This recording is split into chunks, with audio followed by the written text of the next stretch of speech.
Magandang araw po sa inyong lahat. Dalangin ko na kayo ay ligtas sa coronavirus, sampunang inyong pamilya. Iba yung pag-iingat pa rin po dahil tayo ay nasa second surge na ng pandemya at hindi pa nakakapag-vaccine ang karamihan sa ating mga Pinoy. Ito pong muli ang inyong jurist Dr. Kleng Austria para sa aking segment na Tidbits of Labor Laws. At ang topic po natin ngayon ay ang NBank Resolution number 03-20 Series of 2020 o ang interim amendments to the 2011 NLRC Rules of Procedure during the time of public health emergency. Bilang panimula, marami pa rin po ang mga katanungan na aking natatanggap tungkol sa proseso ng pagfa-file ng kaso sa panahon ng pandemya, lalong-lalo na sa usapin ng mandatory conference before the Office of the Labor Arbiter kahit ito ay na-adapt pa noong nakaraang taon. Dahil dito, minabuti ko po na gumawa ng PowerPoint presentation upang mas maintindihan ng mga ordinaryong manggagawa kung paano ang pagsasagawa ng mandatory conference sa panahon ng pandemya kung mayroon pa ba nito o wala ng mandatory conference. Alam ko po na karamihan sa mga abogado o mga law firms na nagpa-practice ng labor law ay kabisado na ang mga proseso ngayong panahong ito. Subalit, ang mga ordinaryong empleyado o manggagawa ay nalilito pa rin o hindi gaanong naiintindihan ang kasalukuyang alituntunin ukol dito. Kaya pakinggan niyo po ang ating presentation at nawa ay kayo ay mabigyan ng linaw sa mga prosesong ito. Ito po ang nilalaman ng NBank Resolution number 03-20 Series of 2020. Whereas, pursuant to Article 225, now 218, Paragraph A of the Labor Code of the Philippines as amended, the Commission has the power to promulgate rules and regulations governing hearing and disposition of cases.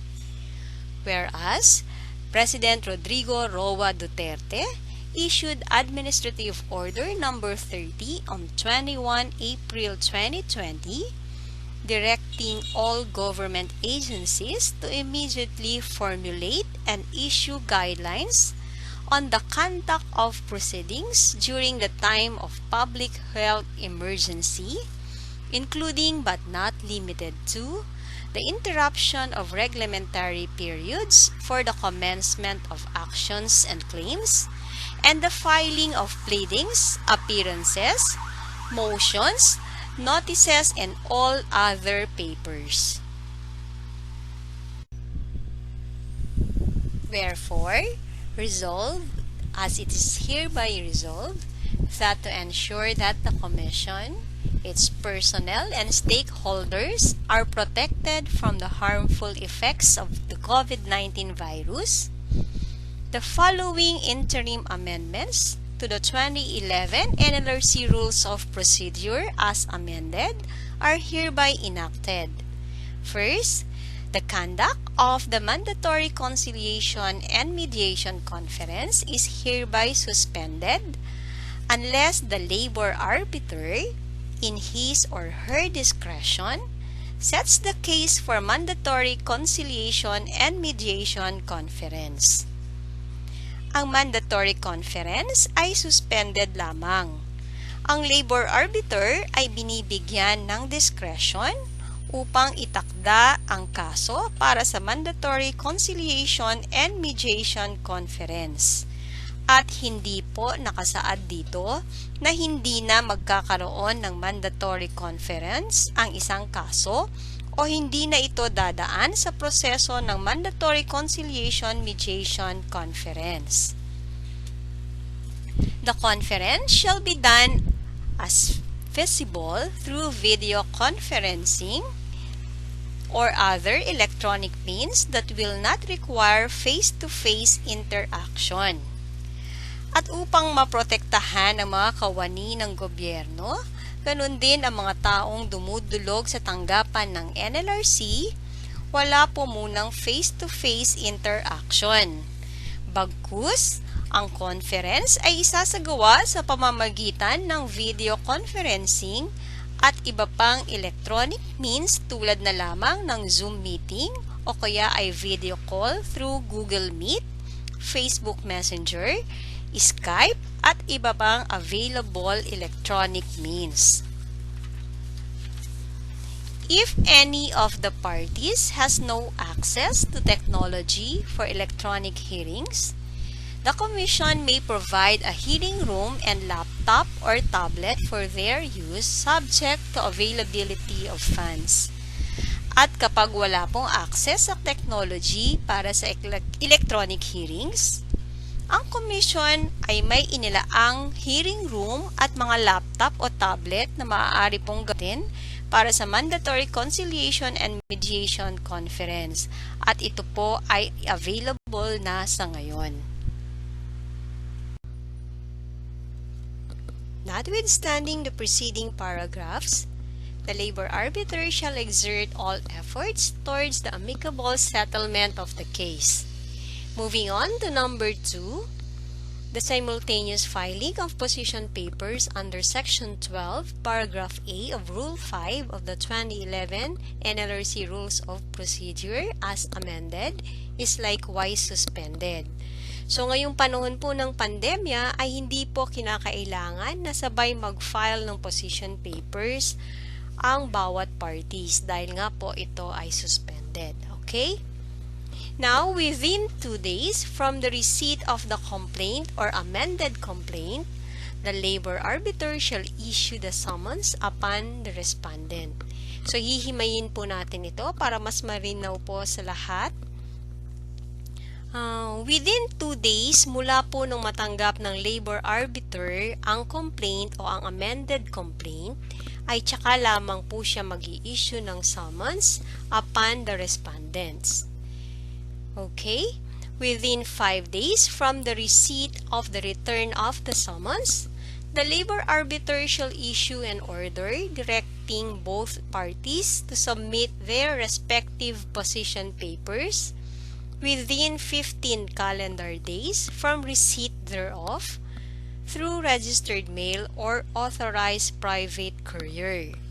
So, within 5 days po o 5 araw mula nung matanggap ng opisina o tanggapan ng labor arbiter ang return of summons, ibig sabihin natanggap na ito ng respondents at ibinalik na po yung return sa kanilang opisina, ay tsaka pa lamang po mag-i-issue ang labor arbiter ng order directing ang both parties para mag-submit po ng kani-kaniyang position paper sa loob lamang ng 15 calendar days from receipt thereof. So, mula nung matanggap nyo po ang order to file yung inyong position paper ay meron po kayong 15 araw lamang upang isubmit po ang inyong position paper either through registered mail or authorized private courier. So kung nung wala pa pong pandemya, 10 days lamang po ang inilaan para dito. Pero ngayon pong panahon ng pandemya ay ginawa po itong 15 days. Okay? For the next step, within 5 days from the receipt of the summons, the respondent may file a motion to set the case for mandatory conciliation and mediation conference for possible settlement. Likewise, within 5 days from receipt of the order to file position paper, the complainant may also file the motion to set the case for mandatory conciliation and mediation conference for purposes of settlement. Ibig sabihin po, pagka-receive po ng parties ng order to file position paper, ay maaari silang hindi muna mag-file ng position paper.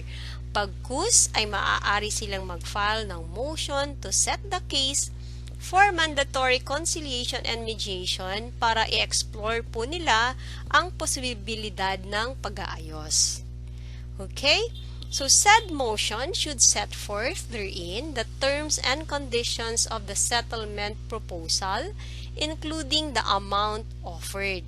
So, ang respondent, kung meron po siyang offer of settlement, ay ilalagay na po niya yung terms and conditions niya doon.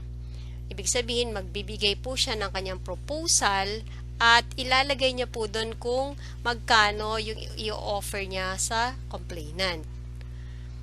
Within 3 days, the other party shall file his or her response and counter proposal. Pagkatanggap naman po ng complainant ng proposal ng respondent for possible settlement, ay magbibigay naman po siya ng kanyang counter proposal. Thereafter, the labor arbiter shall determine the necessity of setting the case for mandatory conciliation and mediation conference and correspondingly issue the notice of conference. After po ng pag-submit ng proposal for settlement at counter-proposal naman ng complainant, ay ang labor arbiter ngayon ang magdidetermine kung kinakailangan bang iset ito for mandatory conciliation and mediation conference. At kung sa kaniyang pag-aaral ay dapat itong magkaroon ng mandatory conference, tsaka pa lamang siya mag-i-issue ng notice of conference. Now, if no notice of conference is received by the parties, they shall proceed to file the position paper within the period set forth in the order to file position paper issued by the labor arbiter. Ibig sabihin lamang po na wala kayo natanggap na notice of conference dahil hindi po posible ang pag-aayos ng mga parties. Kaya't kinakailangan na pong mag-submit po ng kani-kaniyang position paper within the period po na nakalagay dun sa order ng labor arbiter. Okay? Should the parties agree to settle the case amicably, they shall submit the notarized compromise agreement or a quitclaim, waiver, or release through personal service, registered mail, or private courier. Kapag naman po nagkaroon ng kasunduan ng mga parties, ay kailangan po nilang mag-submit ng kanilang notarized compromise agreement or a quitclaim, waiver, or release sa pamamagitan ng personal service, registered mail, or private courier. All provisions of the existing rules and regulations inconsistent with the interim amendments are hereby deemed provisionally suspended or amended accordingly.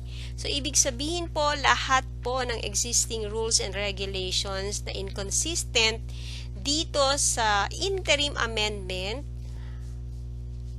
ay provisionally suspended or amended accordingly. So, take note of that. This rule shall be in effect only during this public health emergency and may be revised at any time should prevailing circumstances change and until further notice. Signed this 10th day of July 2020 at Quezon City, Philippines. So, nakalipas na po ang 1 taon at tayo pa rin ay nasa loob po ng public health emergency o ang pandemya dulot po ng COVID-19. Kaya't hanggang sa kasalukuyan, ito pa rin po ang umiiral na procedures dito po sa National Labor Relations Commission. At bilang pangwakas po ay gumawa po tayo ng brief summary of the interim rules sa pamamagitan po ng colorful graphical presentation. Okay, so let's begin. Conciliation and mediation is suspended unless, in his discretion, the labor arbiter sets the case for mandatory conciliation-mediation.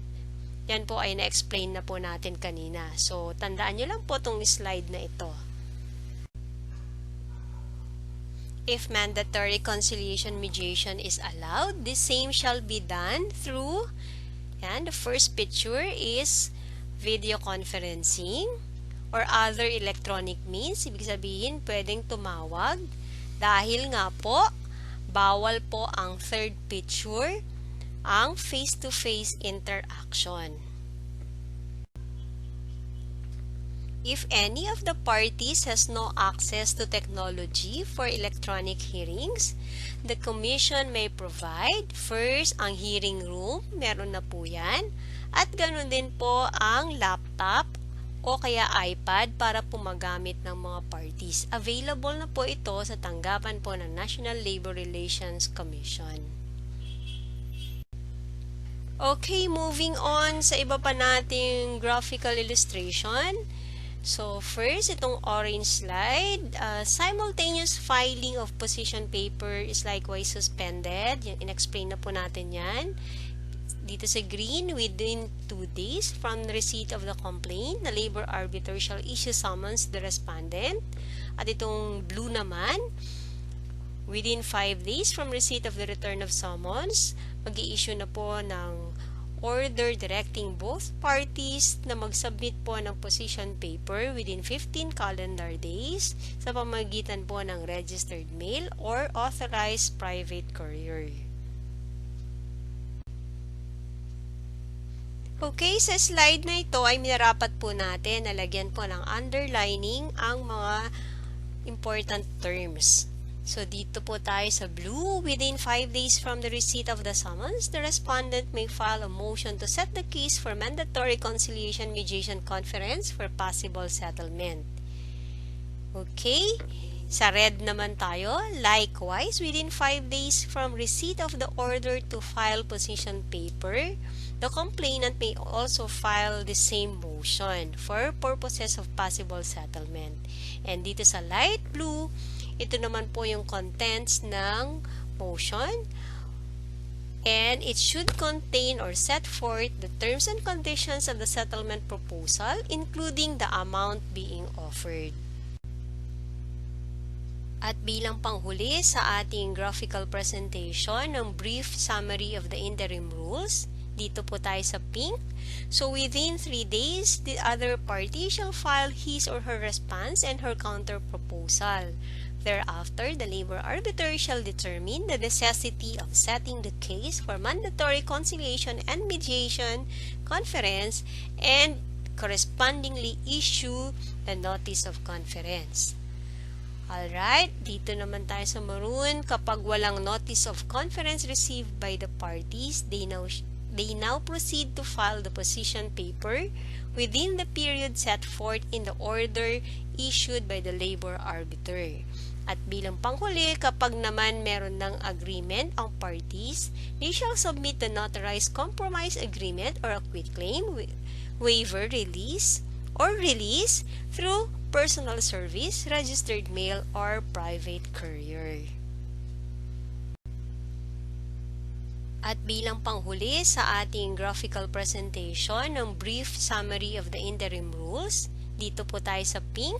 So, within 3 days, the other party shall file his or her response and her counter proposal. Thereafter, the labor arbiter shall determine the necessity of setting the case for mandatory conciliation and mediation conference and correspondingly issue the notice of conference. Alright, dito naman tayo sa maroon. Kapag walang notice of conference received by the parties, they now proceed to file the position paper within the period set forth in the order issued by the labor arbiter. At bilang panghuli, kapag naman meron ng agreement ang parties, they shall submit the notarized compromise agreement or a quitclaim, waiver, release, or release through personal service, registered mail, or private courier. Maraming salamat po sa inyong pakikinig at nawa kayo po ay may natutunan dito sa aking simpleng presentation sa aking segment na Tidbits of Labor Laws. Mag-ingat po tayo At tayo po ay patuloy na magdasal upang mawala na po ang pandemyang ito dulot po ng COVID-19. Thank you and stay safe.